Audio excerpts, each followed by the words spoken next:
तो मैं ये जानना चाहता हूँ कि हिंदू मुस्लिम, जैसे मैं बुद्धिस्ट हूँ, जैसा सिख ईसाई, क्यों ना हम एक हो जाए, क्योंकि मैं मानवता धर्म सबसे बड़ा जानता हूँ। भाई ने कहा कि वो बुद्धिस्ट है और वो पूछते हैं कि क्यों ना हम हिंदू मुस्लिम सिख ईसाई बुद्धिस्ट एक ना हो जाए। भाई साहब, मैंने कभी भी नहीं कहा कि हिंदू मुस्लिम सिख ईसाई अनेक है या डिफरेंट है। कुरान मजीद में साफ तौर पे लिखा है, जो मैंने एक हफ्ता पहले पिछले शनिचर की तकरीर थी, आलमी भाईचारा, जहाँ अल्लाह सुब्हानहू तआला फरमाते हैं सूरे हुजुरात में, सूरा नंबर 49 आयत नंबर 13 में, या अय्युहन्नासु इन्ना खलकनाकुम मिन ज़करिन व उन्सा व जअलनाकुम शुऊबन व क़बाइला लितारफू इन्न अक्रमकुम इंदल्लाहि अत्क़ाकुम इन्नल्लाह अलीमुन खबीर। ए इंसानों, हमने तुम्हें एक मर्द और एक औरत के जोड़े से बनाया है और तुम्हें तकसीम किए हैं, बांटे हैं कबीलों और बरादरियों में, ताकि आप एक दूसरे को पहचान सके, ना कि आप एक दूसरे से नफरत करें। और आप में से सबसे बेहतरीन इंसान वो है जो अल्लाह पे ईमान लाता है, जो तकवा रखता है, जो परहेजगार है। तो कुरान मजीद में साफ तौर पे कहा गया है कि सारे इंसान एक है। अल्लाह सुब्हानहू तआला इंसानों को ऊंचा या नीचा नहीं बनाया है दौलत के बुनियाद पे, जिन्स के बुनियाद पे, रंग के बुनियाद पे, जन्म के बुनियाद पे, लेकिन कहा है कि सबसे बेहतरीन वो इंसान है जो तकवा रखता है, जो परहेजगार है। हम मानते हैं कि सारी इंसानियत एक मर्द और औरत के जोड़े से पैदा हुई है। हमारे पर दादा दादी, पर एकदम पहले दादा दादी एक थे, तो उस लिहाज से हम रिश्तेदार हैं। इसीलिए हम कहते हैं यूनिवर्सल ब्रदरहुड। हम भाई बहन हैं और हम चाहते हैं कि आपस में मिलाप हो। अगर जो हमारा मालिक है, हमारा ईश्वर है, हमारा खालिक है, मैं सिर्फ ये कहता हूँ कि हम कम से कम मान ले कि कम से कम एक किताब खुदा की किताब है। कोई भी मुसलमान या गैर मुसलमान को ज़रा भी हिचकिचाहट नहीं रहेंगी ये मानने के लिए कि कम से कम एक किताब अल्लाह की तरफ से है। हिंदू कहेंगे वेद अल्लाह की तरफ से है, क्रिश्चियन कहेंगे बाइबल अल्लाह की तरफ से है, मुसलमान कहेंगे कुरान अल्लाह की तरफ से है। फिर मैं कहता हूँ कि कम से कम जो चीज़, जो पैगाम ये सारी मजहबी किताबों में यकसा है, कम से कम वो पैगाम पे अमल करो। जो इख्तिलाफी बातें हैं वो हम बाद में डिस्कस करेंगे, सही या गलत बाद में डिस्कस करेंगे। कम से कम जो चीज़ यकसानियत लिखी है ये मजहबी किताबों में, कम से कम उन पे तो 100% अमल करें। और जब हम तहकीक करते हैं इन मजहबी किताबों की, हमें पता चलता है, जो मैंने तकरीर में कहा था एक हफ्ते पहले शनिचर में, कि सारी मजहबी किताबें ये कहती है कि खुदा एक है। उस खुदा का कोई बुत नहीं है, कोई प्रतिमा नहीं, कोई अक्स नहीं, कोई फोटोग्राफ नहीं, कोई पेंटिंग नहीं, कोई आइडल नहीं, और हमें सिर्फ उसकी इबादत करना चाहिए और उसके साथ किसी को शरीक नहीं करना चाहिए। ये किताबों में ये भी लिखा है, जो मैंने सेकंड कॉन्फ्रेंस में तकरीर की थी, मोहम्मद सल्लल्लाहु अलैहि वसल्लम in the various world religious scriptures. इन किताबों में ये भी लिखा है कि आखिरी पैगंबर, आखिरी रसूल जो आने वाले खुदा की तरफ, उनका नाम मोहम्मद सल्लल्लाहु अलैहि वसल्लम है। तो इन सारी किताबों में, चाहे वेद हो, चाहे बाइबल हो, चाहे कुरान हो, इसमें लिखा है कि खुदा एक है और इसके आखिरी पैगंबर मोहम्मद सल्लल्लाहु अलैहि वसल्लम है। तो मैं कहता हूँ क्यों ना हम सारे इंसान जो मज़हब में मानते हैं, जो खुदा में मानते, क्यों ना ये हम अहद करें कि कम से कम ये चीज़ जो सारी मजहबी किताबों में यकसा है उस पर तो अमल करें, फिर ही भाईचारा बढ़ेगा। हम कम से कम ये अहद करें कि हम एक खुदा के अलावा किसी की इबादत ना करें। ये अहद करें कि जो आखिरी पैगंबर मोहम्मद सल्लल्लाहु अलैहि वसल्लम है उनकी बात माने, तो ही भाईचारा बढ़ेगा। तो भाईचारा बढ़ाने के लिए कम से कम यकसानियत पे तो अमल करें। जो इख्तिलाफी बातें है वो कल देखेंगे सही या गलत। मैं ये नहीं कहता हूँ सही है क्या गलत है, उसका डिस्कशन कल करेंगे। आज तो कम से कम जो यकसा है वो आपको मानने के लिए क्या प्रॉब्लम है, वो मानने के लिए क्या मुश्किल है। भाई साहब, आप समझे क्या कह रहा हूँ मैं? हाँ, समझ रहा। तो आपकी किताब में भी लिखा है। कल मुझे एक बुद्धिस्ट ने सवाल किया था जिसके जवाब में मैंने कहा कि आपका धम्मा पढ़ेंगे आप, हाँ मैंने किया था, मैंने आपने था। किया था, माशाल्लाह। तो मैंने कहा था कि आपके मजहब में लिखा है कि एक मैत्री आने वाले जब बुद्धा से पूछता है, उसके डिसाइपल अनंदा बुद्धा से पूछते हैं, जो gospel of Buddha page number 217 और कई जगह धम्मापड़ में लिखा है कि बुद्धा ने कहा कि मैं ना पहला मैत्री हूँ ना आखिरी, मेरे बाद कई मैत्री आने वाले, और जो मैत्री आएगा जिस तरीके से मेरे सैकड़ों मानने वाले हैं उसके हज़ारों मानने वाले होंगे। वो सही धर्म सिखाएंगा जो हक का धर्म है, पहले आखिर में भी, और वो सही धर्म सिखाएंगा। और जब आनंदा ने पूछा ये आदमी को कैसा पहचानेंगे, तो उसने कहा ये आदमी का नाम होगा मैत्री। मैत्री मतलब मसीह, जिस तरीके से कुरान में कहा गया है सूरह अंबिया में सूरह नंबर 21 आयत नंबर 107 में, वमा अरसलना का इल्ला रहमतुल आलमीन, कि हमने तुम्हें नहीं भेजा लेकिन रहमत बना के सारे आलमीन के लिए, सारी दुनिया के लिए, सारी इंसानियत के लिए। तो मैं आपसे पूछना चाहता हूँ, आप क्या मोहम्मद सल्लल्लाहु अलैहि वसल्लम में मानते हैं? किस चीज़ को? आप मानते हैं क्या मोहम्मद सल्लल्लाहु अलैहि वसल्लम आखिरी पैगंबर है? मैंने तो कुछ पढ़ाई नहीं की है उसने, मैं हाँ, खाली तो 10वीं पढ़ा हूँ। आप जब आलमी भाईचारा के बारे में बात करते हैं और चाहते हैं कि सारे इंसान एक हो, आप बोलेंगे मैं नहीं पढ़ा, तो एकता कैसे होंगी?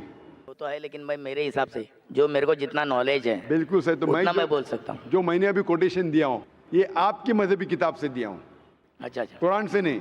कुरान में भी कई हवाले हैं, वेद में भी है, बाइबल में भी है। अपना मजहब का किताब 100% लोग तो नहीं पढ़ते ना, बिल्कुल सही। उसी में का मैं एक हूँ। यही मैं कहता हूँ, नहीं पढ़ते तो गलती आप कर रहे हैं। हाँ गलती तो मेरी है आपकी ना। गलती के वजह से आलमी भाईचारा कायम नहीं है, तो आप आलमी भाईचारे में रुकावट ला रहे हैं। सही बात है, गलती आपकी क्या मेरी? मेरी गलती है। मैंने आपकी मजहबी किताब पढ़ चुका हूँ, सही बात है। हिंदू धर्म की, ईसाई धर्म की, भगवत गीता, वेद, धम्मापढ़। मेरे दोस्त को वही मैं बताया कि डॉक्टर जाकिर साहब खाली इस्लाम धर्म का मतलब कुरान खाली नहीं पढ़े, वो सब पढ़े। मेरे पीछे बैठे हुए हैं अभी भी, उनको लायक तो मैं माइक पे बुला सकता हूँ। मैं कल उनको वही बोला, इसलिए मैं नेक्स्ट टाइम, आज मेरे को गाँव जाना है मेरे भाई को, लड़के को लाने के लिए, तो भी मैं यहाँ पर आया हूँ। बिल्कुल सही। तो मैं ये पूछता हूँ, आपने तो मेरी तारीफ कर दी। नहीं नहीं ऐसा नहीं। मिसाल के तौर पे एक डॉक्टर है जो दवाई देता है, वो डॉक्टर कितना अच्छा डॉक्टर है, बहुत अच्छा डॉक्टर है, बहुत महान है, बहुत ग्रेट है। वो डॉक्टर आपको दवाई दे रहा है, आप दवाई खाते नहीं।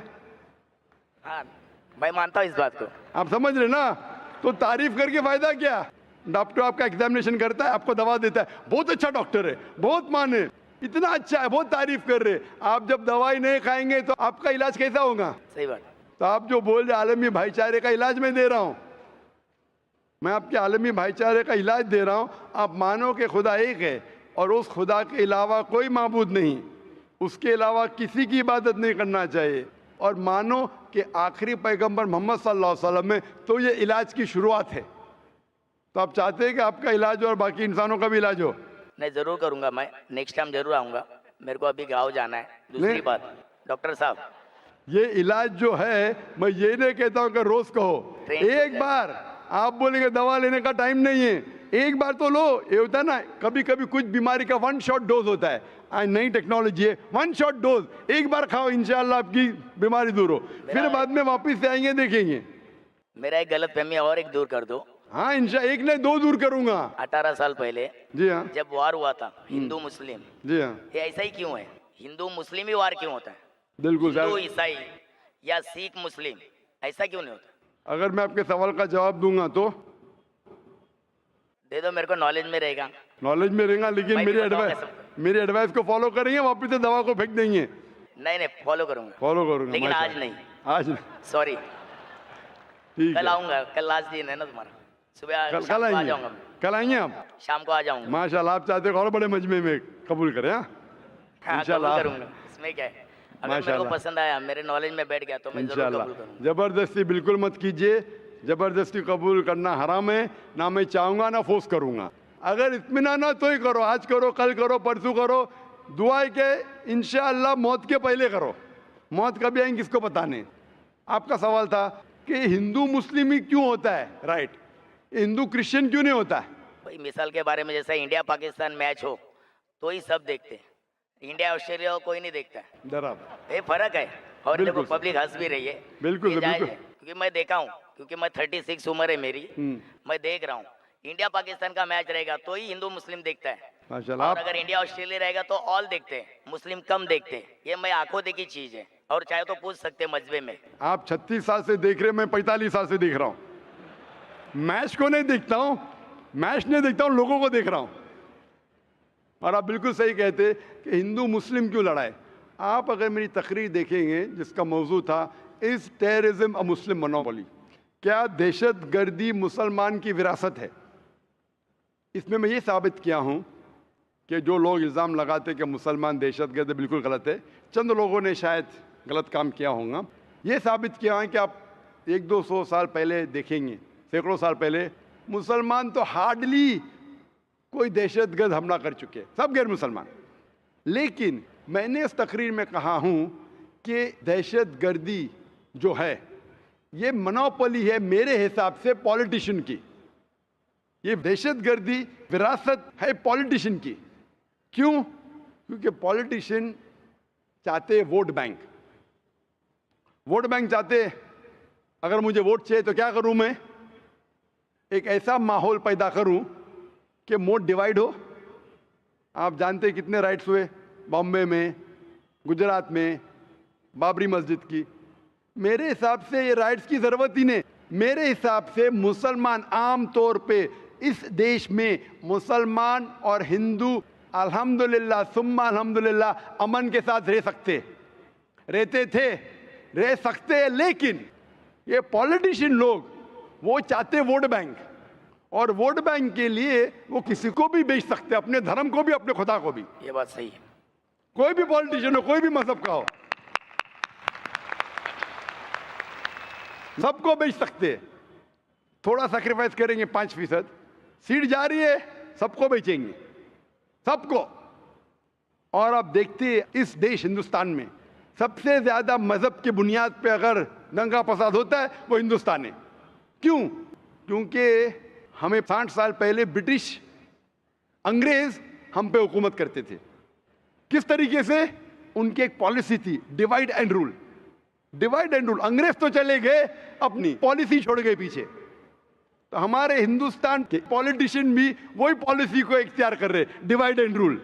डिवाइड करो, वोट बैंक हासिल करो और रूल करो।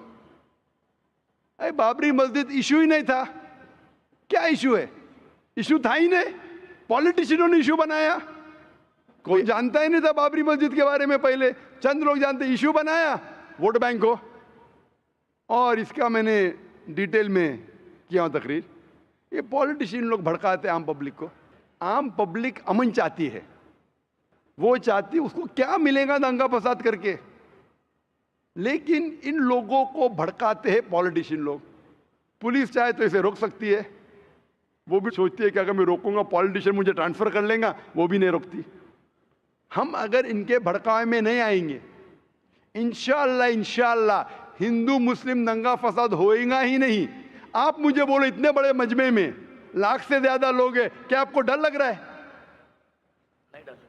क्या डर है? कौन आपको मारेगा? कुछ नहीं, बिल्कुल नहीं। माशाअल्लाह इतने लोग। अगर आप कुरान के खिलाफ भी कहेंगे, मेरे खिलाफ भी कहेंगे, एक भी इंसान आप पे उंगली नहीं उठाएगा। ना हम उठाने देंगे, ना कौन उठाएगा। ना उठाएंगे, ना उठाने देंगे। ये हमारा मजहब है। आम तौर पे आप देखेंगे धार्मिक लेक्चर्स जब होते थोड़ी क्वेश्चन आंसर होता है। मैं कई लेक्चर में गया हिंदू धर्म गुरु के, क्रिश्चियन धर्म गुरु के, सवाल पूछने का मौका ही नहीं देते। नहीं देते। सवाल होगा तो चिट में। अरे क्यों भाई? अगर आपने तकरीर की तो मुझे हक है आपकी बात से सहमत होने का या आपकी बात से ना मानने का। उन्हें डर है पब्लिक में सवाल होगा तो पोल खुल जाएगा। मुझे भी पता है सवाल जवाब होगा तो मेरा पोल खुलेगा। मेरा पोल एकदम साफ है, इन्ना दीना इंदल्लाह इस्लाम। हमारा पोल साफ है। क्या सिर्फ ये मजहब? अल्लाह ताला फरमाते सूरह इमरान सूरह 3 आयत नंबर 19, इन्ना दीना इंदल्लाह इस्लाम। सिर्फ मजहब जो अल्लाह ताला मानेगा वो है खुदा के ख्वाहिश के मुताबिक आप चलो। और जितने आप सवाल पूछेंगे उतना आपको यकीन होगा ये दीनुल हक है। और हमारे IRF में भी, हमारे इतने मजमे में, मैं तकरीबन 15 साल से ज़्यादा मैं तकरीर कर रहा हूँ, हिंदुस्तान में, गल्फ़ कंट्रीज़ में, अमेरिका में, कनाडा में, UK में, सिंगापुर में, मलेशिया में, माशाअल्लाह हज़ारों की तादाद में, लाखों की तादाद में, कभी भी एक बार भी किसी ने, किसी मुस्लिम ने एक भी गैर मुस्लिम का कॉलर भी नहीं पकड़ा। कई गैर मुसलमान ने मुझे गाली दी, कुरान के खिलाफ कहा, हमने कोशिश की कि उसकी गलतफहमी को दूर करें। कई लोग आप देखेंगे दुबई में इतना भड़क के सवाल किए, मैं सवाल का जवाब देते गया, सवाल किए जवाब दिया, मैं सवाल किए जवाब, इतना बढ़ के आखिर में इस्लाम कबूल किया। दुबई शहर में हालांकि मुसलमान मुल्क है, कभी भी बड़े मजमे में 30,000 का मजमा था, वो दुबई UAE का सबसे बड़ा मजमा था, सबसे बड़ा मजमा था, कभी भी पब्लिक में किसने शादा नहीं दिया। तो जो लोग खिलाफ है, हम अमन से जवाब देते, वो माने या ना माने, और ये नहीं हम कहते कि आपको मानना ही पड़ेगा, हम कोशिश करेंगे हिकमत के साथ जवाब दे। तो ये जो दंगे फसाद हो रहे पॉलिटिशियन की वजह से, हम अगर अहद ले कि पॉलिटिशियन जो भड़काते हैं उनके भड़कावे में ना आए, इंशाअल्लाह अमन रहेगा। चाहे हिंदू मुसलमान की बात माने या ना माने, मुसलमान हिंदू की बात माने या ना माने, इस्लाम में कभी भी ज़बरदस्ती नहीं है। कुरान में साफ तौर पे लिखा है सूरह अनाम में, सूरह नंबर 6 आयत नंबर 108 में, कि आप उन लोगों को गाली मत दो जो अल्लाह के अलावा दूसरों की इबादत करते हैं, नहीं तो जहालत में वो लोग अल्लाह को गाली देंगे। हमें दूसरे मज़हब के जो माबूद है उन्हें गाली देने का हक़ ही नहीं है, हम सिर्फ समझा सकते हैं। तो मेरे हिसाब से ये टेररिज्म, ये दंगा फसाद की अक्सर मतलब 99% मेरे मुताबिक है पॉलिटिशियंस, चाहे अमेरिका में हो, चाहे UK में हो, चाहे इंडिया में हो। अगर हम इनके बहकावे में नहीं आएंगे, ऐसे पॉलिटिशियन पैदा होंगे, आप ऐसा एक माहौल पैदा करो, हक पे तो हम वोट देंगे, नहीं तो नहीं देंगे, इंशाअल्लाह अमन रहेगा और शांति रहेंगी और हम एक दूसरे के साथ अच्छा बर्ताव कर सकते हैं। Hope that answers the question. शुक्रिया। और मुझे उम्मीद है कि आप कल आएंगे। हाँ जी, हाँ, कल आप ज़रूर आना, रात में 8 बजे आऊँगा, इंशाअल्लाह इंतज़ार करेंगे। ओके, शुक्रिया। डॉक्टर साहब, मेरे पेरेंट्स हिंदू थे, पर मैं अपने को हिंदू नहीं मानता हूँ, मैं अपने को इंसानियत मानता हूँ, इंसान मानता हूँ।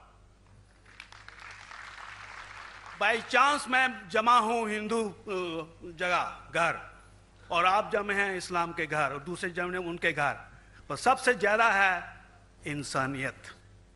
और अभी तक मज़हब ने, कोई भी मज़हब हो, इंसानियत के ऊपर अमल नहीं किया। आपने 12-13 साल से इसमें स्टडी कर रहे हैं, मैंने 30 साल से स्टडी कर रहा हूं, बाल मेरे सफ़ेद हो गए हैं, रोटी के लिए मैं बिजनेस करता हूं। पर जो किताबों के आपने पढ़े हैं, आपने ये जांच की वो किताबें किसने लिखी हैं? हजारों साल बाद लिखी हैं। पहले एक जुबान की बात होती थी, कोई राम राम राम कह के उसके कहावत है मर मर मर कहने लगा, उसको पूजना है। वेदा ऐसी थी, ग्रीक मैथोलॉजी ऐसी थी, इजिप्शियन मैथोलॉजी ऐसी थी, इब्राहिम से लेके मोसेस तक, और आपके मोहम्मद साहब के तक। आपका मोहम्मद साहब का जो किताब लिखेगी कुरान 50 साल बाद लिखेगी, तो और नहीं 40-50 कोई भी हो। पर मुझे माफ करना साहब, मैं आपसे एक सवाल ये उड़ना चाहता हूं, हम सब इंसान है, इंसान को एक करके सब मजहब 21st सेंचुरी में इंसानियत मजहब क्यों नहीं बनाते? जो आप ठहरा, मैंने अभी खत्म नहीं किया जनाब, मैंने हमने खत्म नहीं किया। हाँ, मैं ये कह रहा हूं साहब, आप अपना पर्सनल मजहब है रखिए, अपने घर में रखिए, बस स्टेट में और दूसरों के ऊपर ना लाइए, वार ना करिए, लड़ाई ना करिए। एक माफी चाहता हूं, ऐसी हजारों चीजें मैं दूसरे मजहब में निकाल सकता हूं। मैं आपसे पूछना चाहता हूं, खलीफा 40 साल के अंदर मर गए, मर्डर हुए, असैसिनेट हुए, और अली साहब जो थे वो ग्रैंडसन हमारे पैगंबर के थे। ये चीजों के हवाला दूसरों में भी है, मैं उदाहरण दे सकता हूं, पर इसका सवाल मैं आपसे कहना चाहता हूं। भाई साहब ने अच्छा सवाल पूछा, लंबा था, तकरीर थी छोटी। भाई साहब ने कहा कि वो हिंदू धर्म में पैदा हुए लेकिन हिंदू नहीं है, इंसान है। क्यों ना हम एक मजहब इंसानियत बनाते हैं। उनका जो कहना है वो इंसान है। भाई साहब, हर शख्स, हर इंसान जो पैदा होता है वो इंसानी होता है, लेकिन सिर्फ इंसान होना काफी नहीं है। इंसान होना जरूरी है। हर मुसलमान पहले इंसान होना जरूरी है उसे। इस्लाम की सारे बातें, एक भी बातें मैंने कहा मैं तकरीर में, इंसानियत के खिलाफ नहीं है। एक भी बातें मैं चैलेंज करता हूं, आप एक भी बात इस्लाम की बुनियादी बात बताओ जो इंसानियत के खिलाफ है। मुसलमान होने के लिए अच्छा इंसान होना जरूरी है। अगर आप अच्छे इंसान नहीं हैं तो मुसलमान हो ही नहीं सकते। लेकिन सिर्फ अच्छा इंसान होना काफी नहीं है। मिसाल के तौर पे डॉक्टर बनने के लिए 10वीं पास करना जरूरी है, फिर 12वीं, फिर डॉक्टरी। तो मैं कहूंगा डॉक्टर बनने के लिए स्कूल पास करना जरूरी है, लेकिन स्कूल पास करना काफी नहीं है। तो इस्लाम में अच्छा मुसलमान बनने के लिए अच्छा इंसान बनना जरूरी है, लेकिन सिर्फ अच्छा इंसान बनना काफी नहीं है। समझ रहे? क्यों? क्योंकि इंसान को जिसने पैदा किया उसकी इबादत करना जरूरी है। जिसने आपको पैदा किया, जिसने आपको पैदा किया, उसकी अगर आप इबादत नहीं करेंगे तो इंसानियत के नाम पे कलंक है। आप कहते हैं कि मजहब, जितने मजहब है सब भेदभाव पैदा करता है, नफरत पैदा करता है। आपने कहा, शंकराचार्य ने बिल्कुल सही कहा। शंकराचार्य ने कहा कि कोई भी मजहब नहीं सिखाता कि आपस में भेदभाव करना।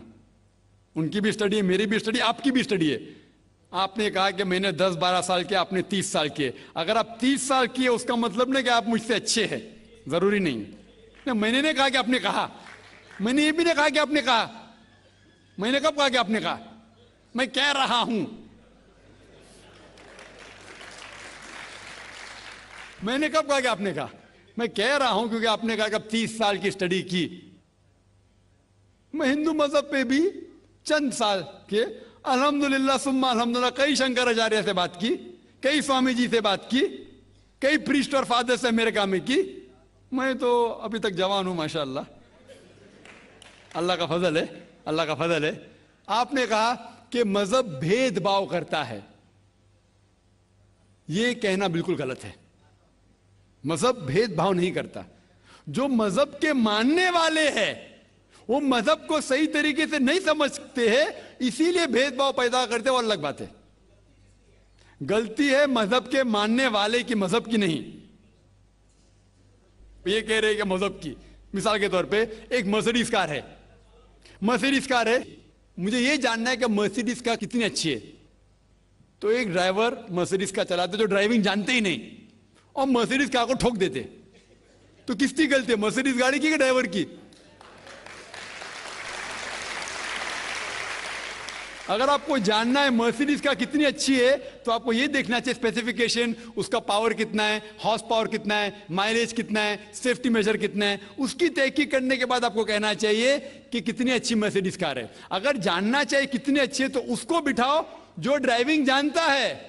तो इसीलिए इस्लाम को जानने के लिए मुसलमानों को मत देखो, अगर देखना है तो मोहम्मद सल्लल्लाहु अलैहि वसल्लम को देखो। आप मुझे मत देखो, मुझे मत देखो, हमारे आज के मुसलमान को मत देखो।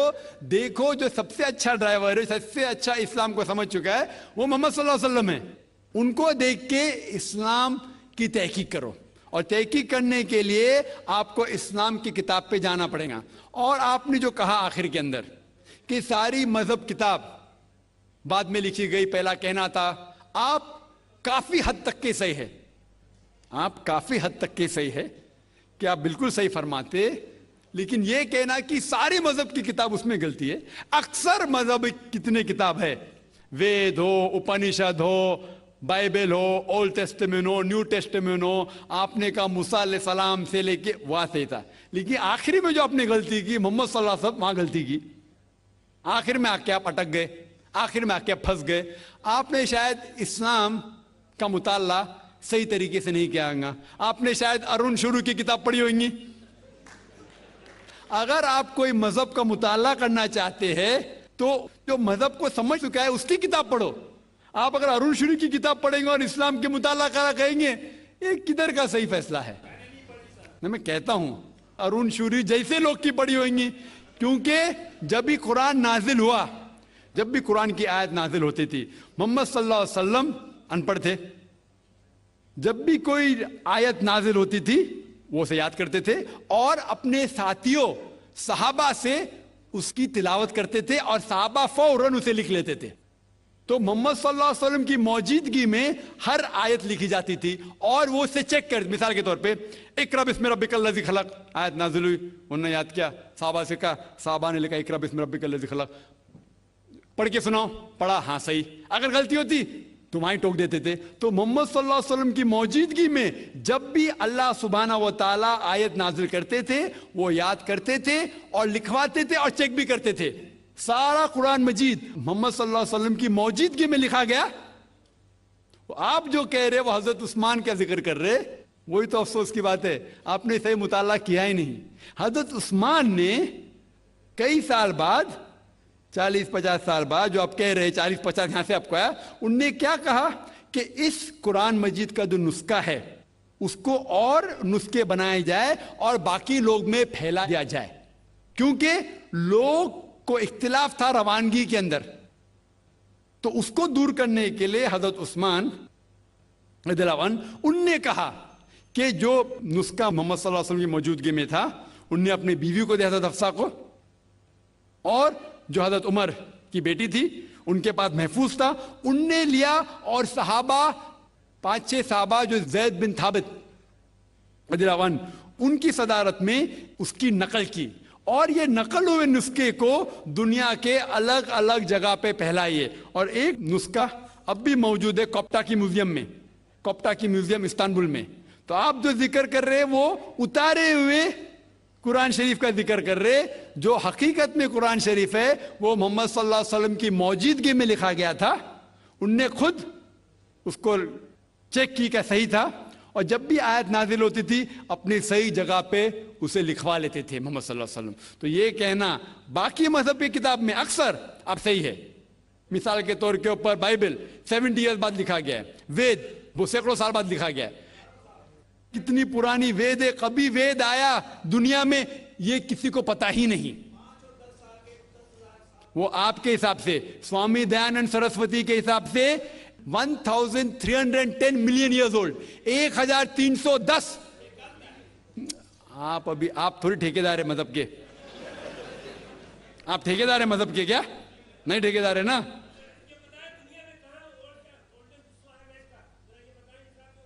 हाँ इसलिए ओ भाई साहब ना, बिल्कुल सही भाई साहब भाई साहब,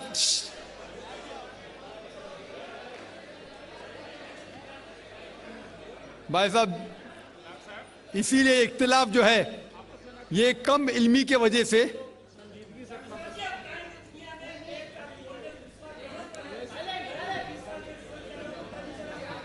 वेद का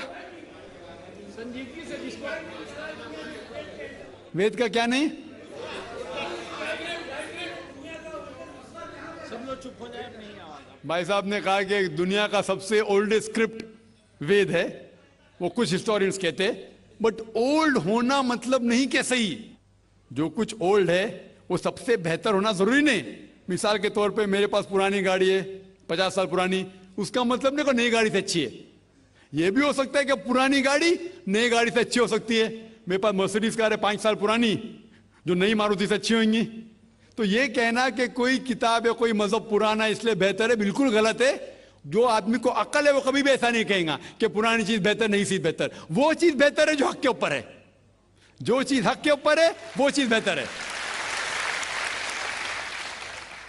तो भाई साहब, आपकी जो तहकीक है मजहबी किताबों पे जरा ज़रा कमज़ोर और गलत है, आपको फिर से और 30 साल लगाने पड़ेगा इंशाअल्लाह। जी दोस्तों, उम्मीद करता हूँ आप लोगों ने डॉक्टर ज़ाकिर नाइक साहिब की ये वीडियो देख ली होगी और पसंद भी आ चुकी होगी। यकीनन जैसे कि उस आदमी ने सवाल किया कि हम एक क्यों नहीं होते। हिंदू कहते हैं मैं से ही हो, मुस्लिम कहते हैं मैं से ही हो, क्रिश्चियन कहते हैं कि मैं से ही हो, तो हम एक क्यों नहीं होते। तो देखो डॉक्टर साहब ने जैसे उन्हें जवाब दे दिया, ये बहुत ही मतलब है ना कि इसके ऊपर अगर हम गौर कर ले, हिंदू गौर कर ले, सिख गौर कर ले, क्रिश्चियन गौर कर ले, तो बात एक तरफ हो जाएगी और हमारे सामने एक हक वाज़े हो जाएगा कि जो किताबें मसलन हम ये मान ले कि अल्लाह की तरफ से किताब आ चुकी है, ठीक है ना। हिंदू कहेंगे कि वेद अल्लाह की किताब है, क्रिश्चियन कहेंगे कि बाइबल अल्लाह की किताब है, मुस्लिम कहेंगे कि किताब कुरान अल्लाह की किताब है। तो कम से कम हम इस बात के ऊपर इत्तेफाक कर ले कि जो सारे किताबों के अंदर यकसा है उनके ऊपर तो हम अमल कर ले। सबसे पहले उन बातों के ऊपर अमल कर ले।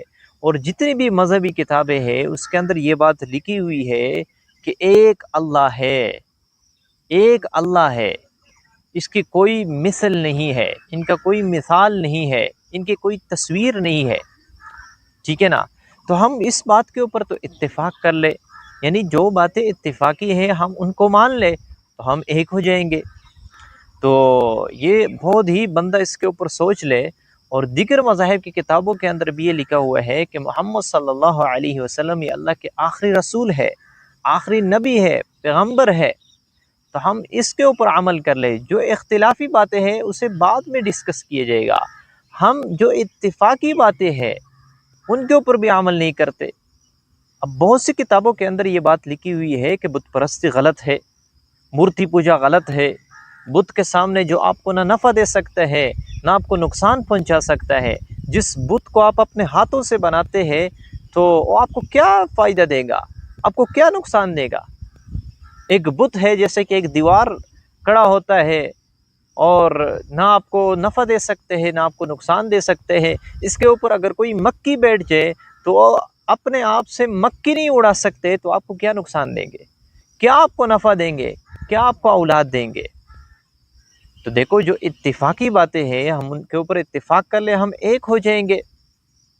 और याद रखना, अगर आप स्टडी कर ले, मुताला कर ले, रिसर्च कर ले, तो आपके सामने जो हक वाला मज़हब ज़ाहिर होगा वो दीन इस्लाम है।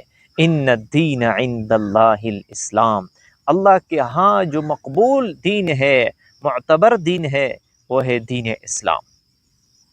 दीन इस्लाम एक ऐसा पाकीज़ा मज़हब है कि इसके जब आप स्टडी करेंगे आपके सामने ये बात बिल्कुल वाज़े हो जाएंगी कि अगर हक और सच मज़हब है तो है दीन इस्लाम, जिसने हर एक को हुकूक दिया हुआ है। अगर आप एक बाप है तो आपको अलग हुकूक है, अगर आप एक बेटा है तो आपके अलग हुकूक है, अगर आप हमसाए हैं तो आपके अलग हुकूक है, अगर आप के रिश्तेदार है तो उनके अलग हुकूक है। तो हर एक को अल्लाह रब्बुल इज़्ज़त ने जो है ना हुकूक अता किए हैं, उन्हें वैल्यू दी है। ऐसा नहीं है कि किसी के हुकूक नहीं है। हर इंसान चाहते हैं कि मेरे साथ धोखा ना हो जाए, अल्लाह ने धोखे को मना किया है। हर इंसान चाहते हैं कि मेरे साथ फ्रॉड ना हो जाए, अल्लाह ने फ्रॉड को मना किया है। हर इंसान चाहते हैं कि मुझे मिलावट वाली चीज़ ना मिले, अल्लाह ने मिलावट वाली चीज़ को मना किया है। तो देखो इस्लाम के अंदर अगर आप उसकी स्टडी करेंगे और दी होली कुरान को आप पढ़ेंगे तो आपके सामने हक वाज़े हो जाएगा।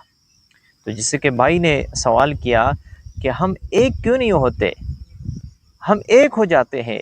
हम मुताला तो कर ले, आप रिसर्च तो कर ले, माहिरीन से पूछ ले कि हक वाला मज़हब कौन क्या है, हक वाला दीन क्या है। आपके सामने बिल्कुल वाज़े हो जाएगा कि दीन इस्लाम हक का मज़हब है। तो उम्मीद करता हूँ आप लोगों को ये वीडियो पसंद आ चुकी होगी।